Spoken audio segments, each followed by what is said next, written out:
আসসালামু আলাইকুম এভরিওয়ান, সবাই কেমন আছেন? আল্লাহর অশেষ রহমতে আলহামদুলিল্লাহ আমিও ভালো আছি। আমার কাছে মনে হয় সবকিছু কোটা বাছাটাই হচ্ছে সবচাইতে কঠিন।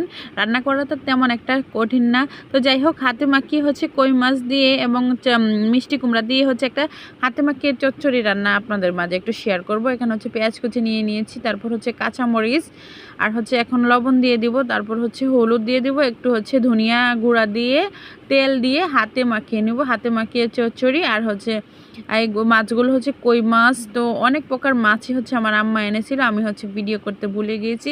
প্রায় 1 ডিশ মাছ হয়েছিল। এগুলো হচ্ছে সব ফ্রিজে রেখেছি। মাশাআল্লাহ, আমার মনে হয় 1 মাস চলে যাবে, আমাদের মাছ আর কিনে খেতে হবে না। যাই হোক, হাত দিয়ে মাখিয়ে, আসলে বাপ মা যতদিন থাকে না তাদের যতটুকু সামর্থ্য থাকে মেখে দেওয়ার চেষ্টা করে প্রত্যেকটা বাবা মায়ে। যাই হোক, হচ্ছে সবজিগুলো এখন দিয়ে দিয়েছি। এখানে হাতে মাখিয়ে নিব সুন্দরভাবে। হাতে এমন করে মাখিয়ে নিতে হবে মনে হয় যে এই মাখানোটাই খাওয়া যাবে। যাই হোক, যেহেতু এটা কষানি না, জাস্ট মাখিয়ে হচ্ছে রান্নাটা করতে হয়। তো এখন হচ্ছে আমি এই যে যতটুকু পরিমাণ সিদ্ধ হতে পানি লাগে, মানে আমরা ততটুকু পরিমাণ পানি দিয়ে দিব। সব কিছু একবারে দিয়ে দিয়েছি, মাছ দিয়ে মাখিয়ে পানি দিয়ে, তারপর হচ্ছে চুলায় নিয়ে বসিয়ে দেব ঢাকনা দিয়ে ডেকে।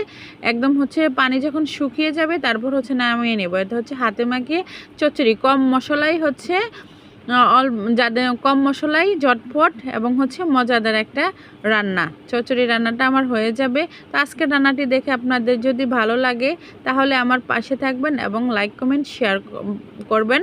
তো আপনাদের ভালোবাসা পেয়ে হচ্ছে সামনে এগিয়ে যেতে চাই। মাশাআল্লাহ, আপনারা ইতিমধ্যে হচ্ছে আমাকে অনেক ভালোবাসা দিচ্ছেন, আমি সেটা দেখতে পাচ্ছি। এবং হচ্ছে যে দেখতে দেখতে আমার চচ্চড়ি রান্নাটা হয়ে গেছে।